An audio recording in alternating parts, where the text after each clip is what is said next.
जब भी हम कोई ऐसा वैदिक क्रम करते हैं ना, तो देवताओं में भी कई देवता ऐसे हैं, उन लोग वो चाहते नहीं कि आप धर्म करो। क्यों? क्योंकि आपने धर्म किया तो उनकी पदवी आपको मिल जाएगी, इसलिए वो किसी ना किसी रूप में रुकावट बनते हैं। इसलिए ठाकुर जी से प्रार्थना करते हैं कि हे ठाकुर जी आप पधारो, हे लाल जी आप पधारो। तो लाल जी की जिम्मेवारी जब बनती है तो फिर सब व्यवस्था भी उन्हीं के हाथ में है। कोई देवता यदि कुछ नाक मुंह मोड़े भी तो भी लाल जी संभाल लेते हैं। एक बार ऐसी कथा हुई थी, कुछ लोग थे हमारे पास आए, बोले महाराज जी कथा करानी है। हमने कहा ठीक है करेंगे। साल भर बाद का समय दिया उनको, बहुत ध्यान से सुनना। तो उन्होंने कहा ऐसे ऐसे व्यवस्था है। हमने कहा देखो हम अकेले आए तो हम कहीं भी रुक जाते हैं, पर 5 स्टार होटल या ये बड़े होटल जो होते हैं इनमें हम लाल जी के साथ नहीं रुकेंगे, क्योंकि वहां की रसोई शुद्ध नहीं होती। हम अकेले आते तो कोई दिक्कत नहीं, पर लाल जी आते हैं कथा में तो वो नहीं रुकेंगे बड़े होटल में, क्योंकि वहां सब बनता है और लाल जी की रसोई अलग होती है। तो उन्होंने हमसे बोला तो आप अकेले ही आ जाओ, लाल जी को मत लाओ। मैंने कहा जय हो। मैंने कहा ठीक है। मैंने कहा बढ़िया वाला कमरा बुक करवाना हमारे लिए। कितना महंगा वाला है? बोले महाराज जी 50,000 वाला है सबसे महंगा। मैंने उसी में रुकूंगा मैं, करो। और मैं अकेला आऊंगा, लाल जी नहीं आएंगे। बेचारे अभी सुनते होंगे कथा तो सोचते होंगे लेकिन हम उनका नाम थोड़ी बोल रहे हैं, किसी को पता थोड़ी चल रही है कौन है। लेकिन प्रथम दिन कथा का लाल जी नहीं थे और ऐसी मूसलाधार बारिश, ऐसी मूसलाधार। अभी भागवत जी की यात्रा आ रही थी बाहर से, और जैसे ये पंडाल है बस पंडाल के बाहर यात्रा पहुंची है और यही डोम पंडाल बीच में से टूट करके नीचे धराशायी, खत्म। अब वो हमको देखें हम उनको देखें। अब तो ये भी नहीं कह सकते कि कल से कर देंगे कथा, क्यों? पंडाल ही गिर गया और जो टेंट वाला था वो सिर पकड़ के रोवे हुए, असंभव है, ये कैसे टूट गया, हो ही नहीं सकता। तो वो अब बोले महाराज जी अब क्या करें? मैंने कहा लाओ हमारी भागवत जी पोथी हमको पहले वापस दो। मैंने कहा अब 50,000 वाले कमरा में सो जाना जाके, और अब अगली बार कथा कराने का भाव बने तो लाल जी से प्रार्थना करना कि आप आओ। बेचारे वो आए, उनको समझाया। मैंने कहा ये कोई पाषाण नहीं है, ये कोई साधारण ऐसे ही कोई धातु नहीं है, साक्षात ठाकुर जी हैं, आपके घर में विराजमान साक्षात ठाकुर जी हैं, ये लाल जी साक्षात ठाकुर जी हैं। मैंने कहा ये इनकी उपस्थिति इसलिए थोड़ी होती है, ये अपने आप को पुजवाने थोड़ी आ रहे हैं, ये हमारी रक्षा के लिए संग रहते हैं कि भाई या की भक्ति में या की कथा में कोई विघ्न नहीं आवे, या हमारे में आके संग रहूंगो।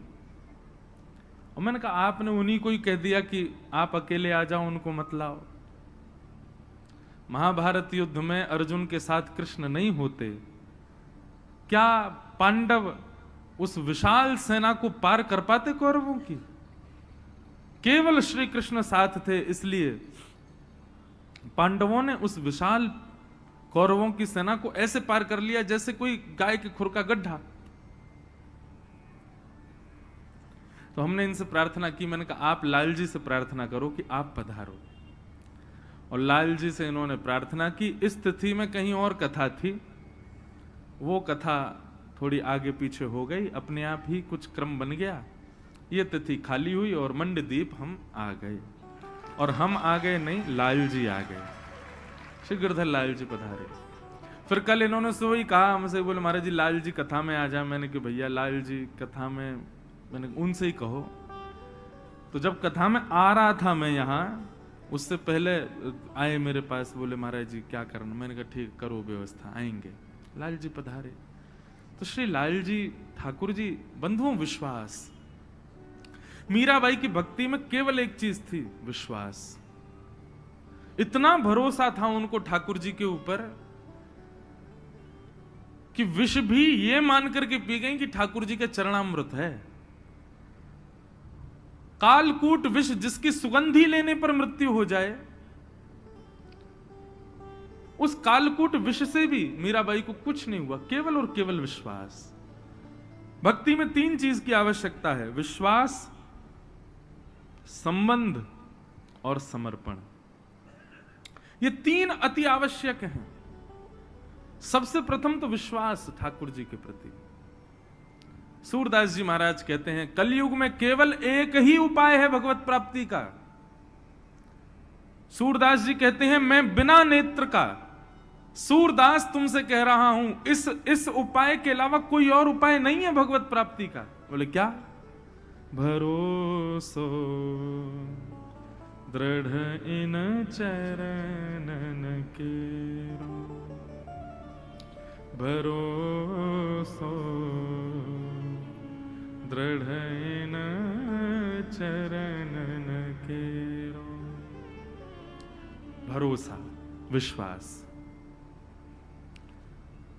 सूरदास जी कहते हैं, श्री वल्लभ नख चंद्र छटा बिन, श्री वल्लभ नख चंद्र छटा बिन, सब जग माही अंधेरो, सब जग माही अंधेरो, भरोसो दृढ़ इन चरण